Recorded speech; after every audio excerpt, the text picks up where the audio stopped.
dit généralement que la grâce est une faveur imméritée.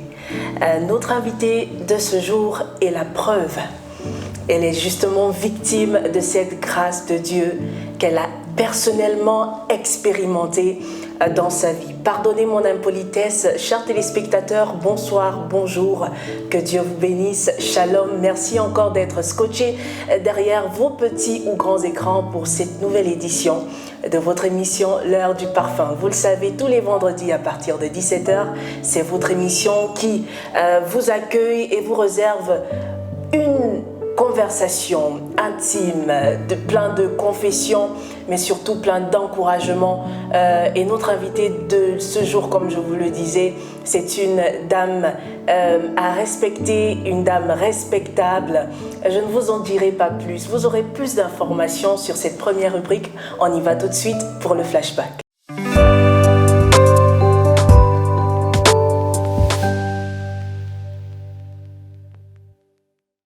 De retour sur le plateau, chers téléspectateurs, bienvenue à notre invitée. Bonjour Madame Christelle.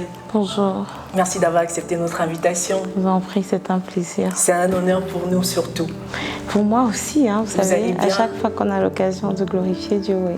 Je vais très bien, merci. Très joli sourire. Merci. Et vous êtes très bien vêtue en plus. Merci. Alors Madame Christelle, architecte d'intérieur, Exactement, oui. Écrivaine aussi. Aussi, depuis pas trop longtemps. Pas trop longtemps, mais je veux dire, rien qu'en regardant le titre. En peu de temps quand même, j'ai pu faire quelque chose. Deux ouvrages. Ouais. Waouh, c'est énorme.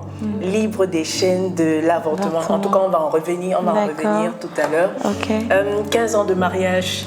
Oui, par la grâce énorme, de Dieu. Par la grâce de Dieu. Oui, de nos jours, oui, oui. quand même. Oui. Étant donné qu'il y a des gens qui font, 2 mois et puis ils vont de l'autre côté. Mais bon, vous avez eu la grâce justement d'avoir ces 15 ans de mariage. Combien d'enfants? 5 enfants. Waouh.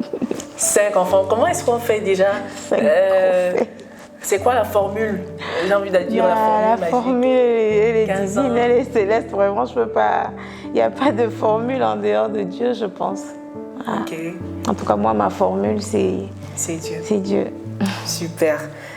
Nous sommes ravis de vous avoir. Moi aussi. Tout de suite, nous sommes dans notre première rubrique, le flashback. Je vais vous poser une série de questions.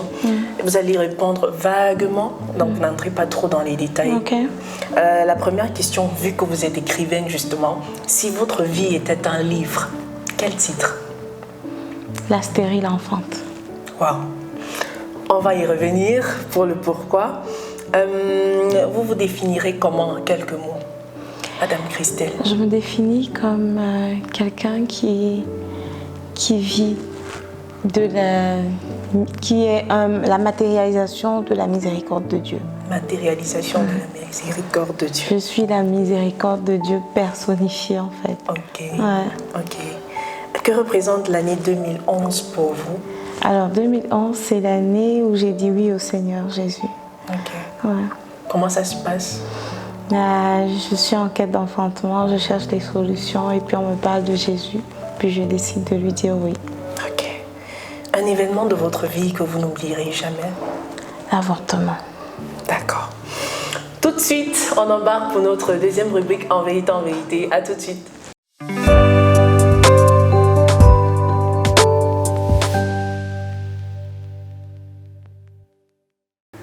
De retour sur le plateau, chers téléspectateurs, si vous nous suivez depuis Facebook, YouTube, n'hésitez surtout pas à partager au maximum, à commenter, à liker. Partagez, je suis sûre que cela fera du bien à une personne. Et nous sommes de retour avec Madame Christelle. Finalement. Madame Christelle, nous sommes justement à notre deuxième rubrique. La rubrique s'appelle En vérité, en vérité. Et elle a un principe. Le principe est que vous devrez répondre à toutes les questions qui vous seront posées en commençant par cette phrase. En vérité, en vérité. C'est justement pour assurer les téléspectateurs et moi-même qui suis sur le plateau, plus les techniciens, que tout ce que vous direz en fait n'est que vérité. Ouais. Ok. Si ça va, on peut commencer avec la première question. Si votre vie était un livre, vous avez dit le titre que vous l'aurez donné, c'est La stérile enfante. Pourquoi? En vérité, j'ai été déclarée stérile par les médecins, par un gynécologue réputé dans notre pays, parce que j'avais effectivement fait un avortement, ou bien 3 avortements, mais le dernier était mortel, et ça m'a coûté mon utérus et mes 2 trompes. Wow. Donc après une radio, le médecin m'a dit c'est impossible que je fasse que j'accouche en fait, parce que cet utérus ne peut pas porter d'enfant. C'est la raison. Oui. Et aujourd'hui, je suis une mère de 5 merveilleux enfants. Wow. Donc, quoi de plus pratique que de décrire ma vie par ce titre, la stérile enfante. Vous étiez quel genre de jeune fille? Alors, en vérité, j'étais le genre de jeune fille déjà très intelligente à l'école et qui se faisait remarquer par le travail. J'étais extravertie aussi. J'étais le genre de people person, quelqu'un qui a le contact facile avec les gens. Okay. Donc j'avais toujours du monde autour de moi. J'étais ce genre de jeune fille. Et mon père n'aimait pas beaucoup. Donc derrière, il y avait mon père qui était avec la chicotte, la bastonnade et tout. Parce qu'il savait justement qu'il pourrait me perdre, que j'allais certainement dévier, parce que j'étais quelqu'un d'assez ouvert. J'aimais la musique. J'aimais beaucoup faire la musique, interpréter les morceaux en playback et tout. Donc, à chaque fois qu'il y avait une occasion de monter sur scène, j'étais présente. Qu'est-ce qui se passe pour que vous ayez à prendre, par exemple, la décision, disons, d'avorter pour la première fois déjà? Alors, ce qui se passe justement, c'est que parlant de mon père, qui était très, très protecteur comme papa, et c'était sa manifestation de son amour, mais mon papa était plutôt, on l'appelait chien méchant, donc c'était le genre de papa très sévère, strict, qui bastonnait dès qu'il savait que tu as dit bonjour à un garçon. Okay. Et donc, avant que je n'arrive en terminale, j'étais très intelligente, probatoire en seconde, je sautais les classes, terminale du coup. Je suis arrivée à l'université et dès que je suis arrivée à la fac, j'ai dit bon, je légitime toutes les bastonnades que j'ai reçues avant. Okay. J'ai toqué la porte du voisin et c'est comme ça que j'ai connu l'homme pour la première fois. Okay. Parce que je voulais tellement pouvoir légitimer. Mon père m'avait tapé pour des choses que je connaissais, qui n'étaient même pas vraies. Et donc je me suis dit, maintenant je suis libre et puis je peux faire ce que je veux. Donc j'ai appelé mon voisin, je lui ai dit voilà, on le fait. Et il était surpris, et malheureusement j'ai pris une grossesse. Après cet acte, j'ai pris une grossesse et on l'a enlevée. Après combien de mois? Vous avez su à quel moment? Quand j'ai perdu mes règles. Combien de mois? Ça, c'était dans les semaines, c'était juste quelques semaines. Okay. Donc, on a enlevé cette grossesse. J'ai pris une deuxième tout de suite après, que j'ai enlevée à 2 mois. Okay. Et puis une troisième encore après, c'était vraiment dans un laps de temps très court. Et la troisième, on a décidé de garder la grossesse avec l'auteur qui partait de l'université et qui venait d'avoir le concours de la police. Et il estimait que c'était le moment, il pouvait désormais, avec son petit salaire de policier et tout, il pouvait s'occuper d'une grossesse.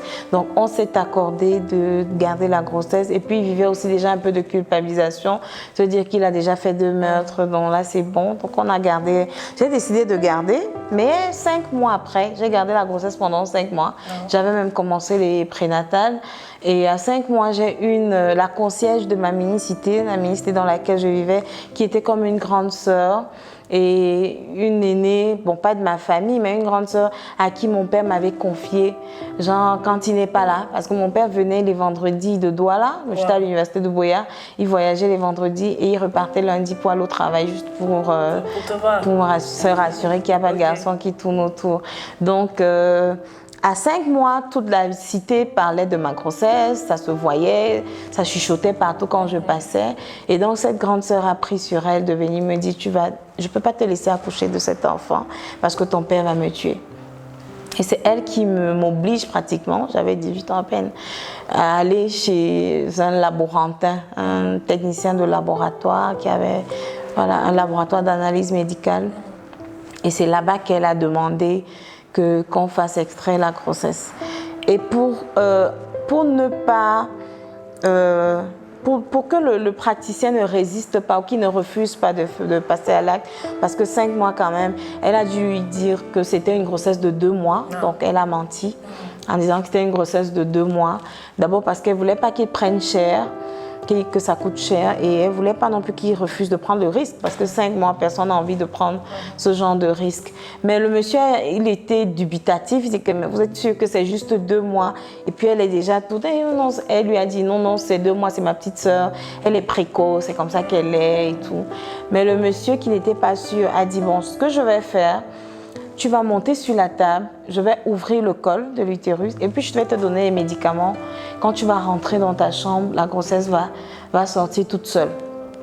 Ce qu'il a fait, donc je suis montée sur la table et quand je suis rentrée chez moi, il était 10 heures. J'ai pris les médicaments qu'il m'a donnés. Malheureusement, la grossesse ne sortait pas. J'ai contracté 10 heures, 11 heures, 12 heures, 13 heures. 14h, 15h, 16h, 17h, 18h, 19h, 20h, j'étais couchée, j'avais plus de force.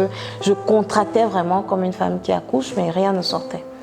Et à 20h, la dame en question a décidé de passer la concierge, de passer dans ma chambre pour voir comment est-ce que je réagissais aux médicaments. Elle était sûre que c'était déjà bon et que peut-être je dormais, mais elle m'a trouvée par terre, couchée, sans force. Et elle a dit, mais Christelle, c'est comme ça que tu es depuis? J'ai dit, oui, depuis je contracte, mais rien ne sort. Elle a décidé de venir passer la nuit avec moi pour voir comment est-ce que j'allais réagir. Et 22h, 23h, minuit, 1h, à 2h, je mourrais pratiquement. Et elle a décidé d'appeler le laborantin en question. Elle lui a dit, la fille, elle est en train de mourir. Elle a toute blanchi, il n'y a plus de sang. Et elle n'a plus de force. Qu'est-ce que je fais? Et le monsieur lui a dit, prends rapidement un taxi, tu viens avec elle au laboratoire. Donc ce qu'elle a fait, elle allait prendre un taxi en dépôt et nous sommes allés, il était 3 heures pratiquement, nous sommes arrivés au laboratoire du monsieur. Et dans toute la colère qu'il avait, il vomissait des paroles méchantes. Je savais que c'était pas 2 mois, vous avez menti, c'est comme ça que vous voulez que les gens fassent la prison. Si tu mourais, j'allais faire la prison. Et on vous envoie à fréquenter, vous passez le temps ici à aller après les garçons et tout. Donc, dans toute cette colère, il n'y avait même pas un très bon éclairage pour qu'il voit ce qu'il fait. Donc, on m'a posé sur la table parce que je n'avais même pas de force pour marcher. Et il a pris ces bistouris-là, il a renvoyé dans mon utérus. C'est comme ça qu'il retirait cette grossesse dans une douleur atroce. Aïe, aïe, aïe. Atroce, mais atroce. Et c'est comme ça que je me suis débarrassée de cette 3e grossesse. Et après ça, j'ai continué ma best life, comme on dit à l'université. J'allais avec les garçons, mais je concevais pas. Et ça m'arrangeait puisque je voulais pas de grossesse. Et l'auteur de la grossesse précédente m'a dit, c'est fini entre nous parce que tu as mis un terme à cette grossesse, donc c'est fini. Donc lui, il n'était pas au courant? Non, il n'était pas au courant. Okay. Il était absolument contre cette décision. Et je savais, donc je n'ai pas voulu lui dire. Okay. Quand il a su que j'ai enlevé la grossesse, c'était la fin de notre relation. Et puis, j'ai continué mes études jusqu'à ce que je commence à penser mariage. Donc, c'était la réponse à votre question. C'était l'événement de l'avortement, c'est comme ça que ça s'est passé. Mais après, j'ai commencé à penser mariage. Et très tôt, j'ai vu que il y a des femmes dans ma famille, mais beaucoup de femmes, mais qui ne sont pas mariées. Et je n'aimais pas ça, ce que je voyais dans la vie de mes tantes.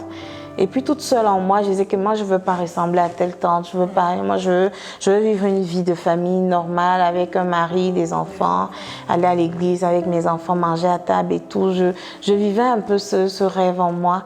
Et puis je connaissais pas le Seigneur, mais je crois que le Seigneur a permis que je vois que c'est possible, ou bien qu'il y a un problème dans ma famille pour que je décide de faire autrement, ou bien de lui demander que mon cas soit différent. Et j'ai commencé à... J'ai eu des prétendants, un qui vient et puis il repart parce que je n'ai pas conçu justement. Parce qu'à l'époque, enfin je crois que c'est aussi dans le monde beaucoup d'hommes qui veulent d'abord que tu accouches avant de t'épouser. Donc j'avais beaucoup de prétendants comme ça, 3 pratiquement qui venaient. Mais après quelques temps, il me dit non, c'est fini entre nous, vraiment move on et tout. Je veux plus de toi et tout. Bref, à chaque fois c'était déception après déception. Il y a un dernier qui est venu se présenter carrément à mes parents. On a passé 2 années ensemble et il est parti en Europe, je l'ai soutenu, je travaillais, lui pas, je l'ai soutenu. Et il était question qu'après, que je le retrouve et puis qu'on se marie. Mais étant Quand il est arrivé, il m'a appelé pour me dire, écoute, je ne peux plus t'épouser, c'est fini entre nous. Il m'a appelé, il était 3 heures du matin pour me dire ça. J'ai dit waouh.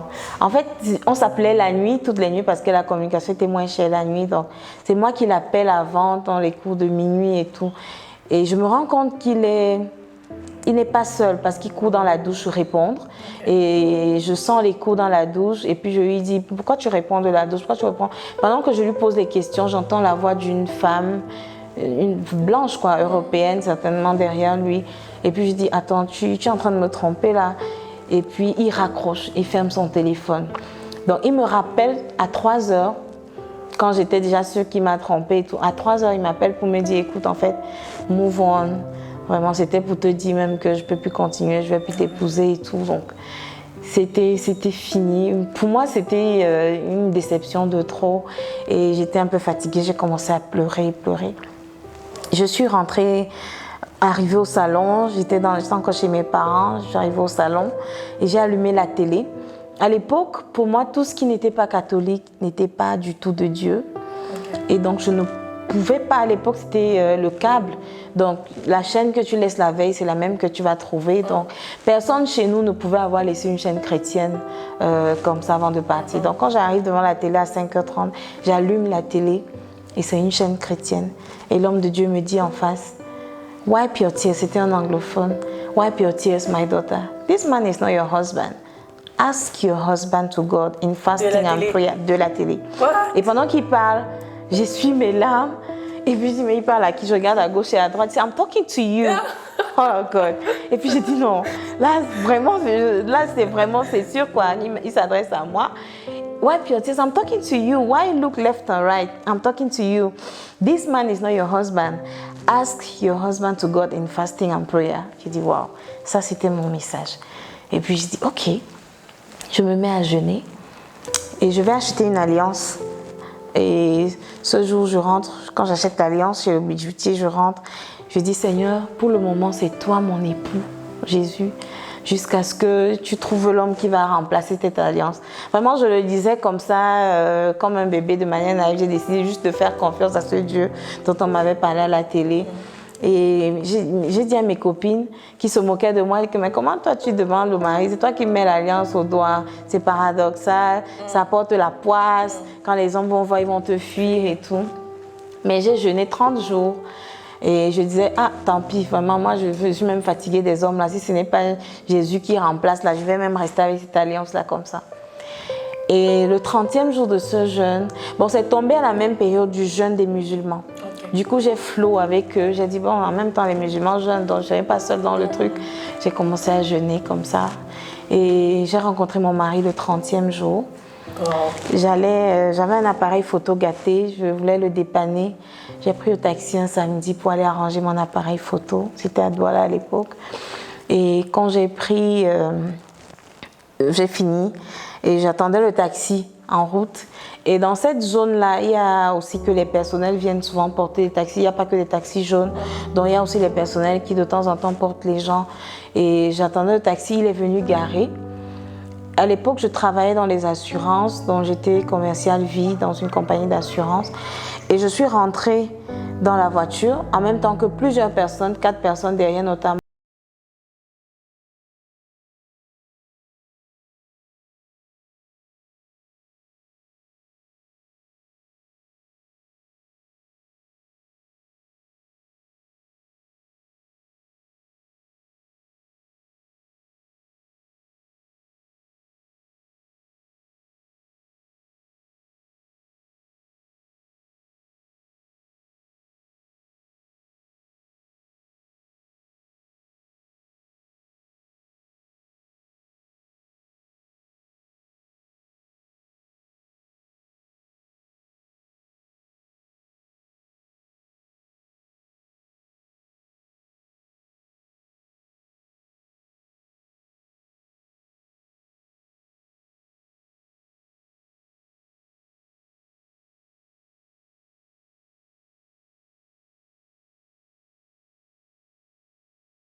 ne voulait pas qu'on couche ensemble avant le mariage.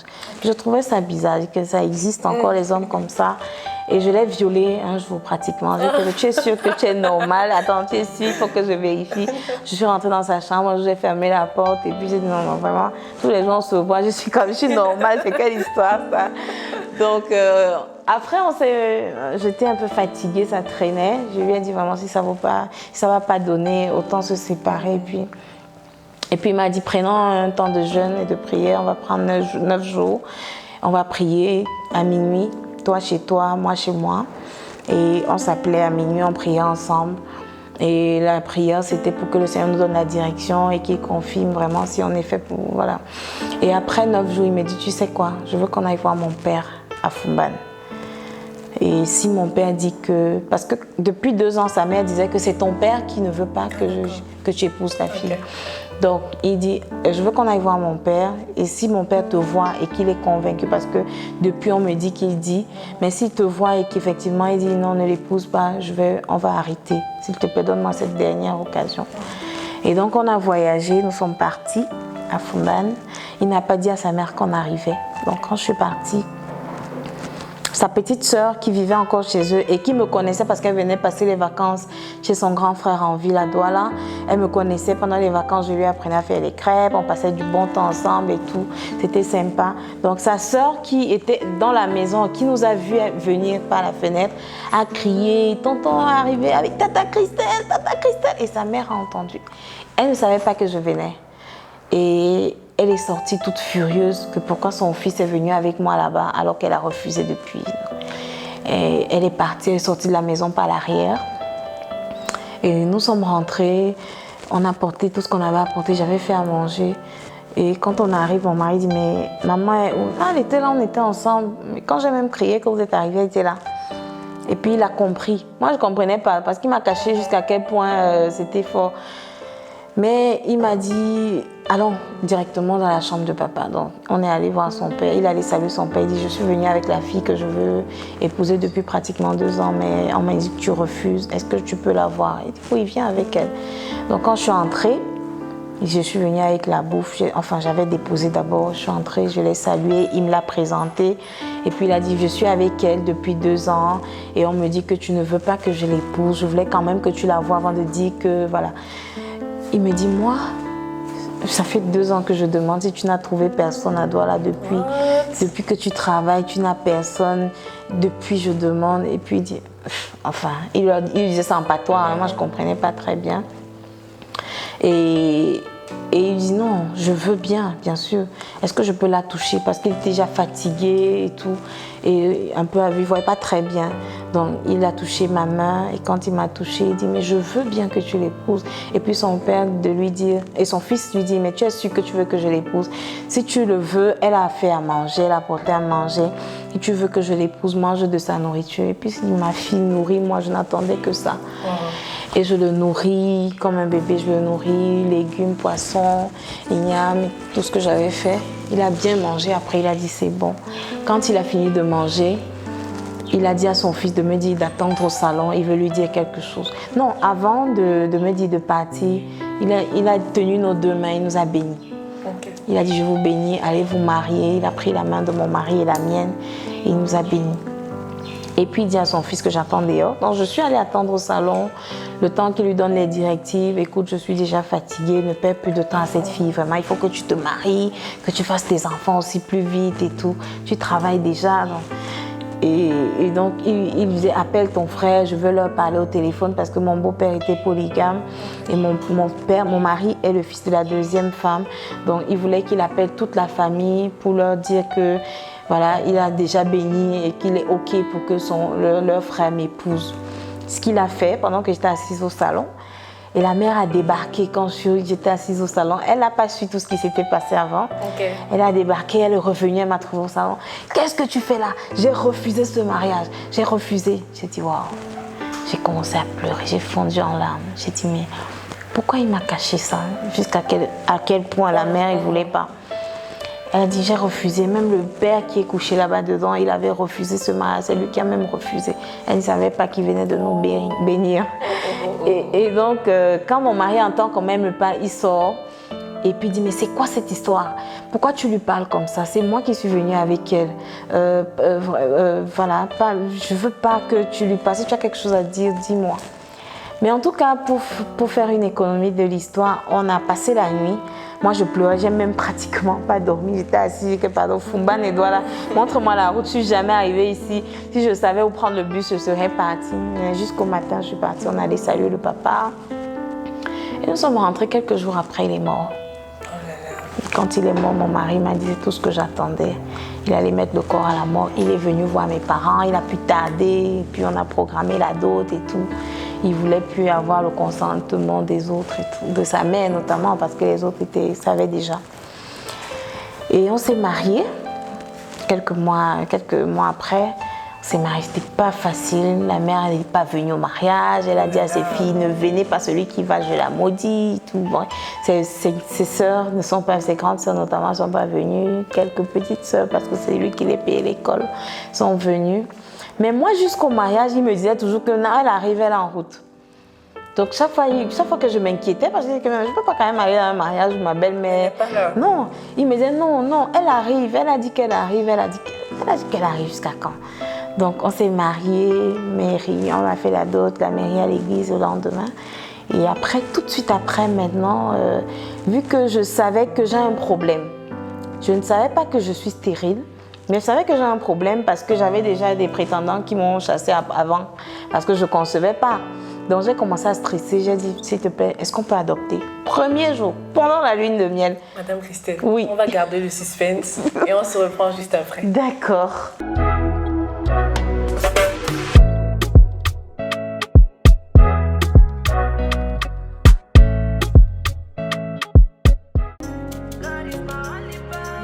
Dans le but de vous offrir plus de visibilité et davantage mettre en avant la musique gospel, la chaîne 100% Gospel Si Gospel lance une promotion exceptionnelle.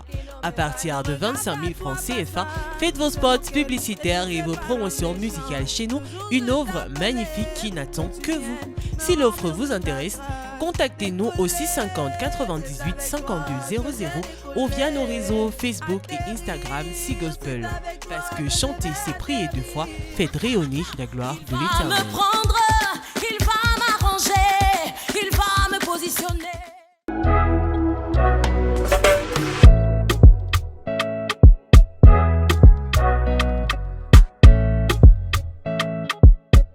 De retour sur le plateau, chers téléspectateurs, nous sommes toujours en compagnie de Madame Christelle. Je ne sais pas si vous savourez, si vous êtes bénis par cette histoire comme je le suis.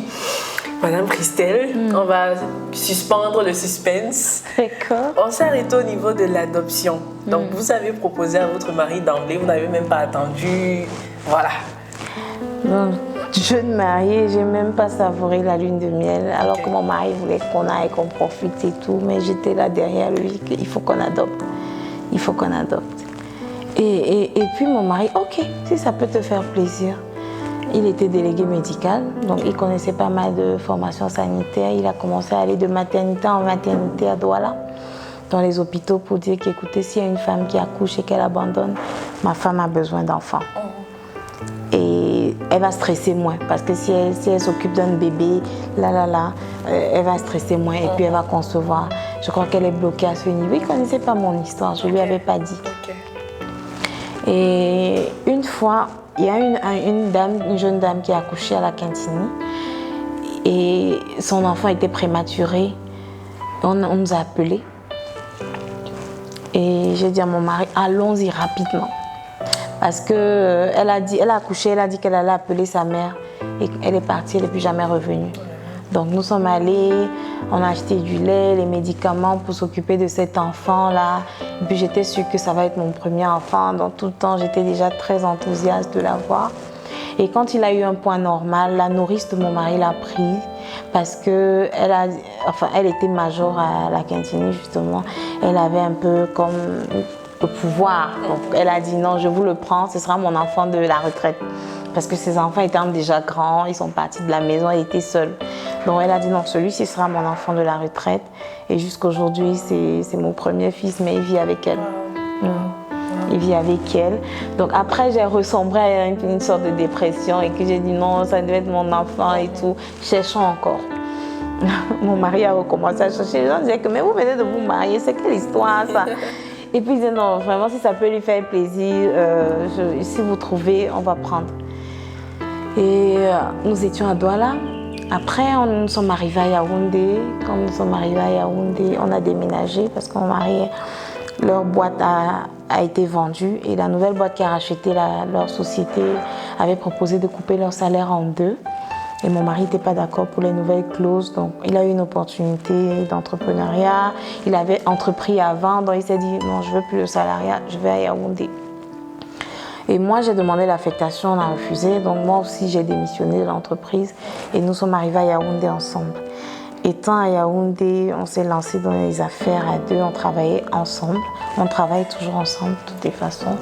Et j'ai commencé encore à lui mettre la pression, vraiment trouvons les bébés et tout. Et on nous a appelés à Douala encore. Il y a une major de la maternité d'un autre hôpital qui nous appelle. Elle dit oui, est-ce que ta femme veut toujours un enfant? Oui, oui, bien sûr, vous avez un. Oui. Il y a en fait pas un, il y a une dame qui est venue en consultation prénatale. Elle est enceinte, mais elle ne veut pas de cet enfant parce que ce sera le 7e. Elle en a 6 déjà avec des pères différents et elle ne veut pas avorter. Elle dit qu'elle est chrétienne, mais qu'elle ne veut pas avorter. Donc elle cherche quelqu'un qui pourra prendre cet enfant à la naissance pour se rassurer qu'elle n'a pas tué un enfant et que l'enfant au moins en sécurité. Et puis, est-ce que vous êtes preneur et tout? Mon mari dit oui, si ça peut faire plaisir à ma femme. Christelle, c'est bon? Je dis oui, c'est bon, papa.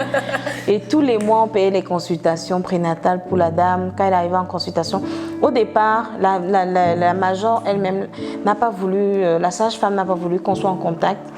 Et même la dame qui portait l'enfant ne voulait pas. Elle disait qu'elle veut seulement savoir que l'enfant est dans de bonnes mains et tout. Elle ne veut pas être en contact avec nous, c'est bon. Et donc tout ce que je faisais chaque fois qu'elle venait en consultation, on payait échographie, on payait ses consultations, on payait tout ce qu'il fallait comme traitement, puisqu'elle disait qu'elle n'a pas d'argent pour s'occuper de cette grossesse. Donc on a pris en charge la grossesse jusqu'à pratiquement 8 mois, à 1 mois de l'accouchement. Quand elle arrive à consultation et elle demande à me parler. Donc la sage-femme, on se parlait par le téléphone de la sage-femme. La sage-femme m'appelle et me dit Christelle, elle est là, elle veut te parler. Et la dame me dit bon, je vais accoucher le mois prochain, mais je veux que vous sachiez que vous allez prendre l'enfant si, mais c'est important que j'ai votre contact. Et puis aussi, les 6 autres enfants ne fréquentent pas, donc vous devez payer l'école des 6 autres. Et je vis avec ma grande sœur, donc il va falloir que je déménage pour prendre aussi mon appartement, pour vivre avec mes autres enfants. Est-ce que vous allez les prendre en charge? Et là, mon mari dit ça, c'est pas bon, ma chérie, ça sent le chantage. En fait, il m'a dit non, si on va là, ça ne va pas nous laisser. C'est pour la vie, en fait. Oui, il m'a dit non, non, chérie, s'il te plaît, c'est le cœur. Je lui ai dit non, c'est pas possible. Ça fait beaucoup de mois, là, j'attends. J'avais déjà acheté les habits de bébé et tout. J'attendais cet enfant. Et une fois de plus, c'était un échec. Mon mari a dit non, on ne peut pas tenir, on ne peut pas. Et on a laissé passer cette autre occasion d'avoir un bébé. Et puis, je suis restée. Mais pendant ce temps, j'allais en consultation, mon mari et moi, chaque fois que j'entendais, déjà à Douala, on est allé chez les plus grands gynécos, lui, il n'avait pas de problème, moi, on a dit de me garder pour suivre parce que les examens sont faits progressivement, surtout quand on vient de se marier, les gynécologues ne sont pas pressés pour faire les examens approfondis, ils veulent nous donner la chance, ils se disent qu'avec le stress, parfois on pense tellement à vouloir des enfants que ça peut retarder le processus. Donc, avec moi, les gynécos continuaient à chaque fois pour le suivi. Et quand nous sommes arrivés à Yaoundé, chaque fois que j'entendais qu'il y a un bon gynéco et tout, j'y allais, je consultais à chaque fois. Je suis allée prendre, on m'a présenté des gens de l'Est qui font les médicaments. J'ai pris traditionnel, Puge, Tratou. On a tout pris. Mon mari était mal, surtout qu'il n'aimait pas tout ce qui est traditionnel. Là, j'ai dit que couche-toi avec tes Puge, papa. C'est ce qu'il faut pour qu'on ait les enfants. Mais après quelques temps, entre-temps, j'ai connu le Seigneur. Bref, il y avait dans ma cité où on habitait une voisine qui avait organisé un groupe de prière dans la cité et les locataires, on se retrouvait pour prier les femmes, prier pour les enfants, prier pour ceux qui n'en avaient pas. Donc à l'occasion, j'ai donné ma vie, on m'a fait réciter la prière du salut. Okay. Vraiment, on m'a fait réciter, je ne suis pas sûre que je l'avais fait. Voilà. Donc ça c'était en 2011. Maintenant, en 2012, 13, oui 12. J'étais catholique, j'ai commencé, je vais à l'église catholique toujours, hein. Je vais à l'église catholique, même si je suis connectée à un ministère évangélique, je suis toujours à l'église catholique. Et j'étais il y a un mouvement à l'église catholique nommé le mouvement charismatique, c'est un peu le mouvement réveillé de l'église catholique. Donc j'étais dans un groupe de prière comme ça, réveillé si vous voulez, mais catholique. Et il y avait donc, pendant ce temps, j'ai une cousine éloignée qui est venue chez moi, elle avait fait 10 ans de grossesse, de mariage sans enfant. Elle venait d'accoucher. Elle venait donc me donner la recommandation du gynéco qui l'a suivi pour que finalement elle enfante. Elle me dit, va aussi essayer chez lui, c'est le plus bon de Yaoundé, c'est le plus vieux même de Yaoundé. Donc vas-y, je suis allée chez le gynéco. Et quand il m'a consultée, il m'a dit, j'ai vu que je lui ai dit que j'avais fait beaucoup, je suis allée chez beaucoup de gynécos. Il m'a dit, pour que tu ne dépenses pas, ramène-moi déjà tout ce que tu as déjà fait comme examen, je vais voir à partir de quel moment je vais te prendre en charge. Donc je suis allée prendre tous mes examens, tous mes anciens rapports et tout, j'ai ramené. Et puis quand il a vu, il m'a dit, ok, je vais te prescrire 2 examens radiologiques, essentiellement radiologiques. Et après ces examens, je pourrais savoir comment je fais pour ta prise en charge. Donc j'ai fait les 2 examens radiologiques, c'était la radio des trompes et peut-être une radio de l'utérus, quelque chose, c'était 2 radios. Et il a pris les examens. Le jour du rendez-vous, il m'appelle pour me dire de venir avec mon mari. Et là, je sens qu'il y a un problème. Et mon mari ne sait pas que j'ai avorté. Donc du coup, c'est pas le gynéco qui doit... Là, on est à 6 ans. Ok. C'est pas le gynéco qui doit lui dire ça. Vraiment, c'est un secret que je veux garder secret. Et donc, je vais au rendez-vous seule. Et il me dit, oui, mon mari, je dis, mon mari n'est pas au pays, il a voyagé, il n'est pas au Cameroun. Parce que si je disais qu'il a voyagé, il allait renvoyer le rendez-vous pour que mon mari soit là, il tenait à ce qu'il soit là. Et puis je dis, non, il n'est pas là, il a voyagé. Il revient quand je ne sais même pas encore, il est au Cameroun. Et puis il me dit, bon, ce que j'ai à vous dire, c'est quand même assez difficile, mais il faut savoir que l'enfant de quelqu'un, c'est pas juste l'enfant qu'on accouche. Donc, un enfant, tu peux être ton enfant même si tu adoptes et tout. Et ça veut dire quoi, donc? Ça veut dire qu'il projette maintenant la radio. Et puis il me dit, tu vois, avec une femme à 2 trompes, normalement, il me présente l'organe génital de la femme. Il me dit qu'une femme a 2 trompes, voilà les 2 trompes. Il peut arriver qu'à la suite d'un avortement, des infections et tout, une trompe soit bouchée. Et là, on peut se battre pour qu'elle conçoive avec l'autre trompe. Mais là, tu n'en as pas du tout. Les 2 trompes sont détruites complètement. Tu as fait les avortements? Je dis oui. Et je lui raconte la scène du 3e avortement. Il dit, ce n'est pas tout, je te montre ton utérus. Voici un utérus normal. Il me montre une image. Il me dit, voilà ton utérus. C'est complètement détruit. Cet utérus ne peut pas porter d'enfant. Donc voilà, tout ce que je peux. Je peux vous accompagner par contre à adopter. Je l'ai fait pour beaucoup de couples. Donc si vous voulez, tu peux revenir avec ton mari. Je vous dis comment faire. Je vous accompagne au service social pour que vous puissiez adopter. Et puis je sors effondrée de son bureau. J'ai pleuré. Pour moi, c'était... Puis j'ai commencé à avoir les pensées suicidaires. Je me suis dit, mon mari ne mérite pas ça. C'est un homme tellement bien, vraiment. Il ne mérite pas une femme comme ça et tout. Et puis j'ai dit, bon, je vais me donner la mort. J'avais déjà tout mis en œuvre, j'ai prévu même tout ce que j'allais boire comme décoction pour ça. Mais avant, je me suis dit, il faut que je me confesse. Parce que je croyais que si je me confesse, je suis réconciliée avec Dieu. Même si je me donne la mort après, c'est au ciel que je vais directement. Et chez les catholiques, le péché de l'avortement, c'est un péché qu'on catégorise comme étant un péché spécial, parce que là-bas, on catégorise les péchés, heureusement. Et donc, le péché de l'avortement, c'est un péché qu'on doit confesser seulement devant l'évêque. Et un prêtre ordinaire ne peut pas l'absoudre. Donc, je décide d'aller voir l'évêque pour qu'il me libère de ce péché. Et je vais 1 fois, 2 fois, 3 fois. L'évêque ne me reçoit pas à l'évêché. Et le 3e jour, j'entends les prêtres devant le bureau parler d'un événement qui arrivait au Palais des Sports. C'était une conférence ou un congrès du renouveau charismatique qui est dans ce mouvement catholique, réveillé catholique, qui allait se passer au Palais des Sports. C'était un événement mondial qui regroupait les charismatiques du monde entier, venaient des États-Unis, de l'Amérique, l'Europe et tout, de l'Afrique et tout. Donc, ça allait se passer au Palais des Sports. Et il paraît donc que tous les prêtres qui étaient à cet événement avaient reçu le mandat de l'évêque pour absoudre tous les péchés, même les péchés les plus durs, là, quoi. Donc je dis, ok, c'est plus la peine de venir voir l'évêque. Je vais donc aller au Palais des Sports. Ça devait être 2 jours après. Je vais aller au Palais des Sports, comme ça je vais me confesser devant un prêtre. Je vais au Palais des Sports, je m'aligne, il y avait des longs rangs, plusieurs prêtres étaient là pour la confession. Quand j'arrive devant le prêtre, je récite la bonne formule catholique, pardonnez-moi mon père parce que j'ai péché et tout. Et quand je lui dis, voilà, maintenant je ne peux plus faire d'enfant à cause de cet avortement que je viens de confesser. Et voilà le rapport, le médecin me dit que je ne peux pas accoucher parce que mon utérus est détruit et je n'ai pas de trompe. Et puis le prêtre me dit, ma fille, le Dieu que je connais va non seulement te pardonner ton péché, mais il va restaurer ton utérus et te donner des enfants. Je dis, mais il parle de quoi là? On te dit que le médecin a dit que on ne peut pas accoucher, il n'y a pas d'utérus, il n'y a pas de trompes, l'utérus est détruit et comment on va faire quoi? Mais c'est ce prêtre qui m'a ramenée à la vie.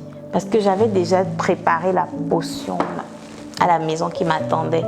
Et j'allais faire la confession là pour rentrer boire. C'était tout quoi. Et quand il m'a dit, ce n'est pas moi qui te pardonne ton péché, c'est Dieu. Va au palais, rentre au Palais des Sports là. Trouve ton coin quelque part, pleure devant ton père. Il est là, il t'entend. Et c'est lui qui va te pardonner ton péché. Dieu a utilisé la bouche de ce prêtre pour me ramener à la vie. Donc je suis rentrée au Palais des Sports, j'ai trouvé un espace là, je me suis couchée par terre. Seigneur, donc c'est même possible que j'ai pleuré devant Dieu. Pardonne-moi Seigneur, pardonne-moi. Puis j'ai senti le Seigneur me toucher, genre me faire un toucher là. Et puis je suis partie de là légère. Quand je suis partie du Palais des Sports, j'étais vraiment légère. Je sentais que oui, Dieu, j'ai senti une paix. Puis j'ai dit, wow, c'est sûr que Dieu m'a pardonné. Et quand je suis rentrée chez moi, 2 jours après, j'ai fait un rêve. Mais le rêve était tellement réaliste que j'ai par curiosité décidé de l'explorer. Alors c'était une salle de fête à Yaoundé, Saint-Josué, c'est vers l'Omnisport là-bas. Donc il y a une salle de fête. Moi je ne connaissais pas bien la ville, donc je ne connaissais même pas cette salle. Mais je me voyais dans cette salle, je voyais qu'il y avait une cérémonie, il y avait une fête, les gens étaient bien habillés dans la salle. Et je voyais des gens dehors, bref, dans le rêve, c'était tellement réaliste. Quand je me lève, c'était les rêves de 5h30 au petit matin. Là. Donc quand je me lève le jour là, j'ai dit que non, c'est ce genre de rêve-ci là, je vais prendre le taxi, je vais aller là-bas. Donc j'ai pris un taxi, je suis allée à l'Omnisport, je me suis arrêtée. Effectivement, il y avait un événement dans la salle. Quand j'arrive, les huissiers me tiennent à l'entrée, comme si j'étais même invitée. Je dis que mes gens, je ne suis même pas de la partie. Mais ils me conduisent dans la salle. Et c'était une église qui tenait sa convention annuelle, qui avait loué cette salle pour leur convention. Donc quand on m'installe, je m'assois et je dis, mais je fais même comment? En même temps, il y a une voix qui me dit, tu fais quoi? C'est pas ta place, sors, sors. Donc bref, j'étais en train de batailler entre plusieurs voix là et tout.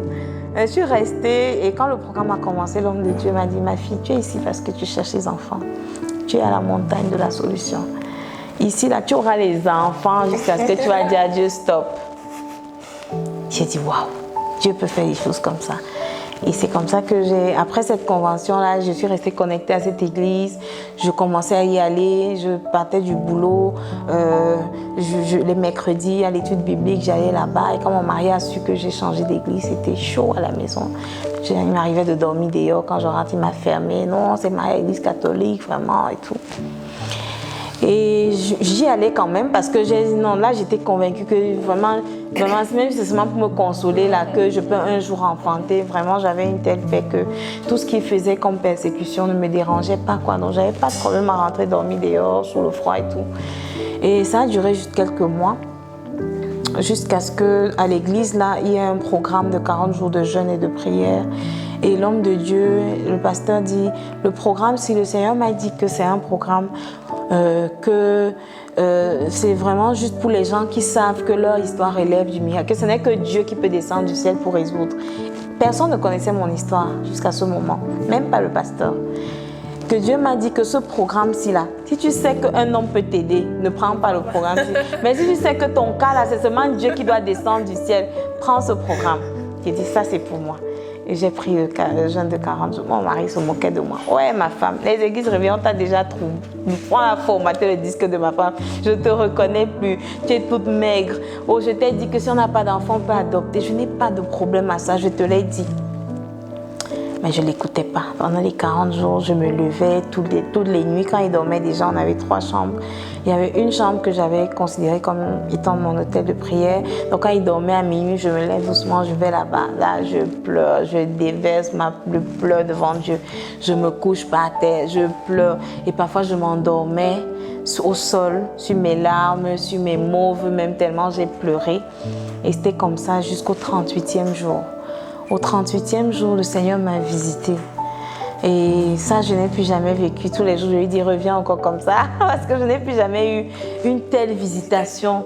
Oui, parce que dans cette chambre, les fenêtres étaient fermées et tout. Mais il y a un vent qui est rentré dans la chambre. Les rideaux ont commencé à basculer. Et j'ai entendu Dieu m'appeler, Christelle, Christelle, Christelle. J'ai dit, oui, Seigneur. Une deuxième fois, Christelle, Christelle. J'ai dit, oui, Seigneur. J'étais couchée par terre sur les larmes, les mauves et tout. Qu'est-ce que tu veux que je fasse pour toi? J'ai dit, Seigneur, je veux que tu me donnes un enfant. Il dit, un enfant. Si je te donne un enfant, qu'est-ce que tu vas faire pour moi? J'ai dit, Seigneur, si tu me donnes un enfant, je vais parler de mon histoire dans le monde entier pour décourager la pratique de l'avortement. Parce que c'est l'avortement qui m'a mise dans cet état. Et puis il me dit, qu'est-ce qui me prouve que tu vas le faire? Et je me lève là, avec les larmes et tout, je prends un format 4. J'écris une lettre d'engagement, je mets la date, je sous-signe, je mets mon nom, je sous-signe Christelle Apitimamo, je te promets Seigneur que si tu me donnes un enfant, je vais raconter mon histoire dans le monde entier pour décourager la pratique de l'avortement. Je signe, je mets la lettre dans l'enveloppe et je mets dans ma Bible.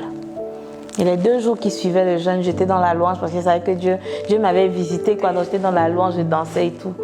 Et j'ai conçu ma fille le mois qui suivait. Wow. Tenez-vous tranquille, elle a 10 ans. Je l'ai conçue le mois qui suivait. Wow. Donc Dieu n'a même pas attendu pour répondre. C'était vraiment du tic au tac. Et voilà, donc après, quand elle avait 3 mois, j'ai pris le deuxième enfant. Déjà avant, à 8 mois de grossesse, l'enfant a cessé de respirer dans mon ventre. Et je suis allée en consultation tellement, pour moi c'était un miracle. Je n'avais dit encore à personne. Mais pour le pasteur c'était un miracle puisque je venais pour l'enfant. Mais il ne connaissait pas l'histoire derrière. Il savait juste qu'on est mariés, on cherche l'enfant et tout. Donc à 8 mois l'enfant ne bouge plus. Tellement, cette grossesse était tellement, je vivais la grossesse. Donc chaque fois que ma fille se levait, je savais qu'elle est debout. Je savais qu'elle est debout. Mais j'avais vu un garçon. Je n'avais pas vu la fille. Et même le pasteur à l'église m'avait dit qu'il a vu un garçon. Et à l'époque, j'avais un zèle amer, quoi. C'est-à-dire que pour moi, je voulais montrer à mon mari qu'il a le faux Dieu. Lui, il loue le faux Dieu. Et moi, c'est moi qui ai le vrai Dieu, en fait. Donc, je savais que Dieu m'a montré un garçon. C'était un garçon. J'ai fait toute ma layette garçon. L'échographie a montré la fille. À l'écho, le gynéco m'a dit que c'est la fille. En passant, c'est le même gynéco qui m'a fait accoucher tous les enfants. Quand je suis repartie là, il m'a dit, vous êtes venu faire quoi? J'ai dit, je suis enceinte. Il dit, mais c'est pas possible que vous soyez enceinte. Vous êtes venu faire quoi? Je dis, je suis venue pour l'écho. J'ai fait le test grossesse à la maison, c'est positif. Il me dit, non, ça peut être les myomes, ça peut arriver. Vraiment, il y a beaucoup de patients, il ne faut pas perdre du temps. Je dis, non, j'ai à payer l'écho, 15 000. Faites-moi consommer au moins mon argent. Et je suis montée sur la table. Quand il met la sonde pour l'écho, il entend le battement de cœur. Il dit, non, attends. Il met là. C'est pas possible. Qu'est-ce qui s'est passé? Je dis, c'est Dieu. Si vous croyez en Dieu, je dis oui. Il dit, votre Dieu est bon, il est grand. En 34 ans de carrière, c'est les histoires qu'on entend comme ça dans le monde et ça relève du miracle. Donc j'ai suivi ma grossesse là-bas. Tout le temps, j'ai peur que, il faut pas que dès que je sens un peu que je sens pas l'enfant là, je paye l'écho. Il dit, ouais, tous les jours tu es ici pour l'écho. Je dis, donc il faut me laisser vraiment, faites seulement l'écho. Et à 8 mois, donc, je suis allée pour l'écho parce que je me suis rendu compte que l'enfant ne bougeait plus dans mon ventre. Je parlais avec elle tous les matins, quand je bouge, je parlais carrément avec l'enfant tout le temps. Et à 8 mois, rien. Je vais à l'écho, il me dit arrêt de l'activité cardiaque. Je dis, ça veut dire quoi donc? Ça veut dire que l'enfant est mort. L'enfant est mort. L'enfant ne peut pas mourir. Donc, il me dit, j'écoute, je respecte ta foi. Vraiment, je sais que le même Dieu qui t'a donné cet enfant peut encore t'en redonner, mais je ne peux pas te laisser rentrer. Il faut qu'on aille au bloc, enlever rapidement cet enfant. J'ai dit que moi, là, on ne peut pas enlever cet enfant. Donc, laissez-moi partir, vraiment. Il dit non, vraiment, j'ai dit que je respecte ta foi. Dieu va toujours te donner, mais vraiment, là, je ne peux pas. Ce sera une erreur fatale. Si tu gardes cet enfant, tu vas mourir et tout. Je suis sortie, je suis partie chez moi. J'ai appelé le pasteur et les sœurs en Christ, on a prié. Et puis il m'a dit repose-toi un peu. Je suis allée au boulot, j'ai demandé une autre. À l'époque, j'ai laissé mon mari un peu comme c'était chaud avec ma foi. J'ai trouvé du travail dans une autre entreprise pour être un peu loin de sa colère et tout. Donc je suis allée demander un repos maladie à l'hôpital, au boulot. On m'a donné quelques jours. Je suis rentrée, je dormais toute la journée. J'ai dit non, lève-toi bébé, lève-toi et tout. Le repas fait l'écho. Même chose 2 jours après. L'enfant n'a toujours pas bougé dans mon ventre. Aïe, aïe, aïe. Et là, je rentre, je dis, Seigneur, c'est quel embarras ça. Et puis Dieu me dit, donc tu n'es pas sûre que tu es enceinte. Donc tu veux voir l'enfant avant de témoigner en fait. Donc tu veux croire, tu veux voir quand... Et puis j'appelle le pasteur que papa, je témoigne demain. Il dit, non, non, non, Christelle, attends, on va témoigner quand le bébé sera là. Je sais que je dis, papa, je dis que je témoigne demain. C'est moi qui sais, je vais témoigner demain à l'hôtel. Et quand je suis arrivée à l'église ce matin, là, j'ai pris le micro, j'ai témoigné. Quand j'ai dit le témoignage à l'hôtel, l'enfant a bougé. Quand j'étais sur l'hôtel. C'est pas possible. Et les femmes se sont connectées, les femmes ont pleuré, les femmes qui cherchaient l'enfant sont venues, elles ont prié et tout. Mais là, Dieu voulait que je parle. Et même le pasteur dit, ah ma fille, depuis je suis avec toi comme ça, je ne sais pas que ton histoire est lourde comme ça et tout. Et puis là, il me dit, non, il faut que tu dises à ton mari. Je ne peux plus vous laisser continuer comme ça. Il faut que tu lui dises la vérité. Ça va être dur et tout. Demande à Dieu, c'est toujours Dieu. Et il dit que le cœur des rois est comme un courant d'entre ses mains et tout. Il peut toucher ton mari et tout. On va lui dire la vérité. Et que donc s'il ne peut même pas. Et mon mari qui est comme ça, là, qui croit tellement qu'on est juste, on mérite tout parce qu'on, non, vraiment, qui ne croit pas à la grâce. Non, non, non, non, je ne peux pas lui dire.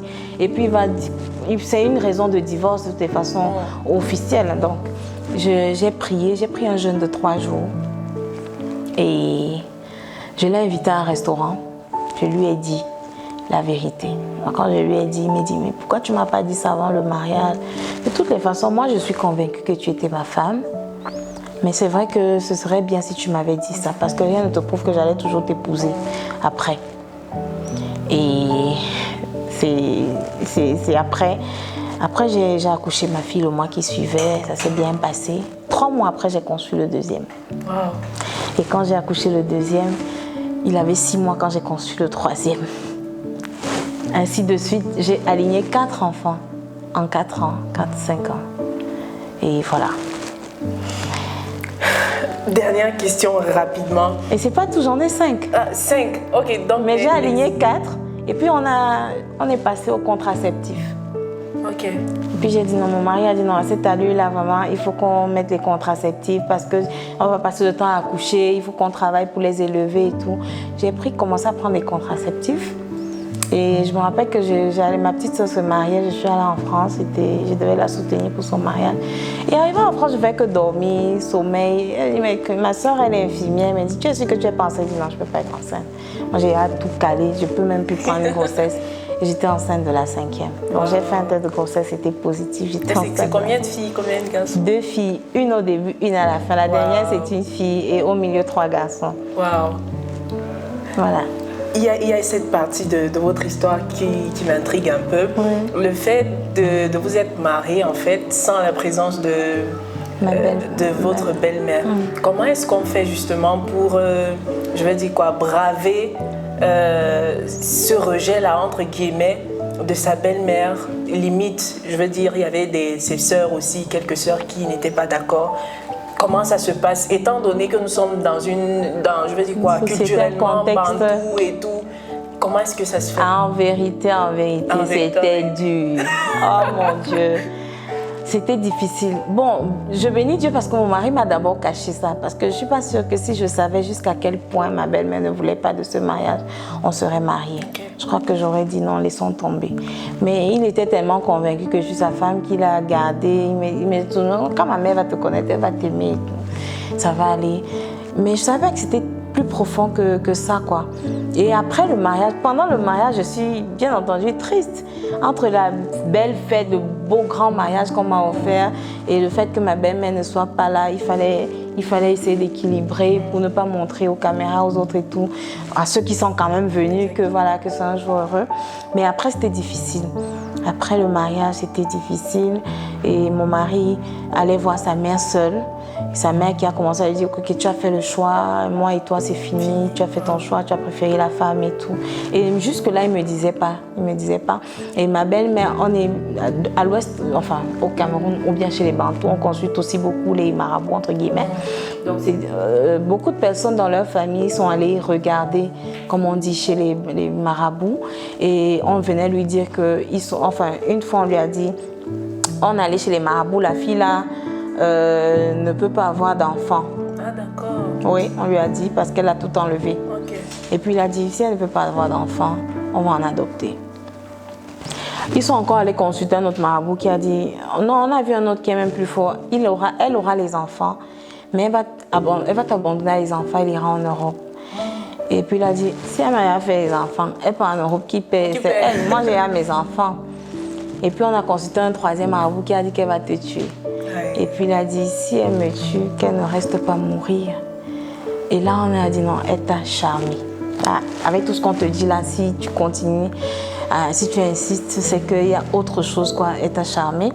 Donc c'était difficile les premières années, ça c'était difficile, qu'est-ce que je dis? C'était très difficile parce que quand mon mari voyageait pour aller voir sa mère, je n'avais pas le droit de l'appeler parce que sa mère est fâchée, elle ne veut pas qu'il me parle, malgré qu'on soit mariés. Donc s'il fait 3 jours là-bas, c'est 3 jours sans nouvelles de lui. C'était très difficile. Mais bon, j'ai surmonté ça vraiment avec Dieu. Mais les larmes, tous les jours, je pleurais les premières années. C'était très difficile jusqu'à ce que j'accouche.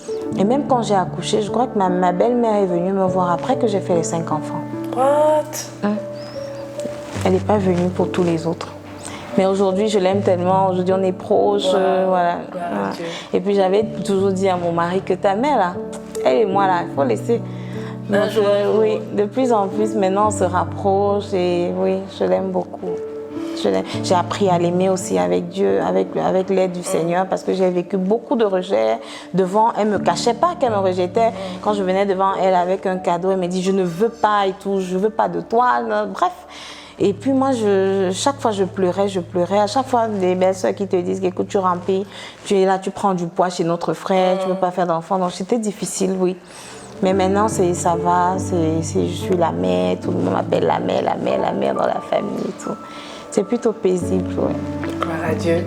Merci Madame Christelle d'avoir accepté de partager ce témoignage qui, je crois, bénira plus d'une vie. On y va pour notre dernière rubrique et on se reprend juste après. D'accord.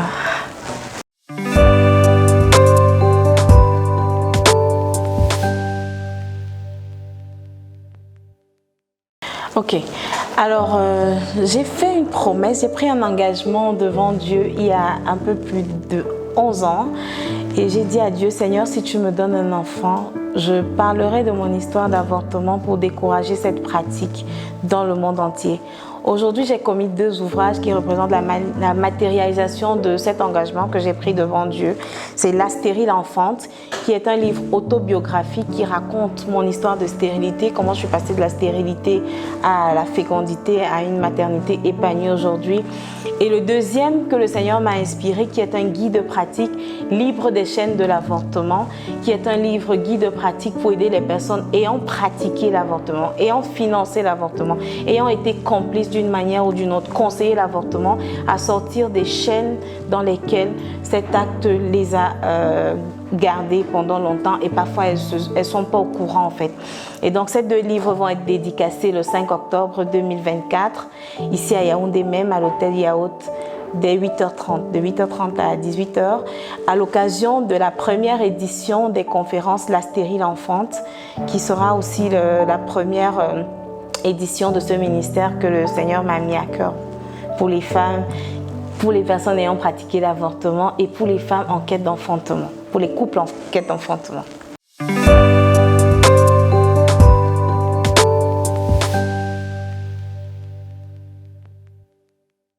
Alors, Alors, chers téléspectateurs, merci infiniment. Merci encore à Madame Christelle. Je vous en prie. Merci énormément. On se donne rendez-vous le 5 octobre à l'hôtel Yaourt à partir de 8h30 pour la dédicace des 2 livres. En tout cas, moi je serai là et j'espère vous aussi. Merci à Pascal, Tony et à toute l'équipe de production. Que Dieu vous bénisse. Shalom. Amen. Shalom.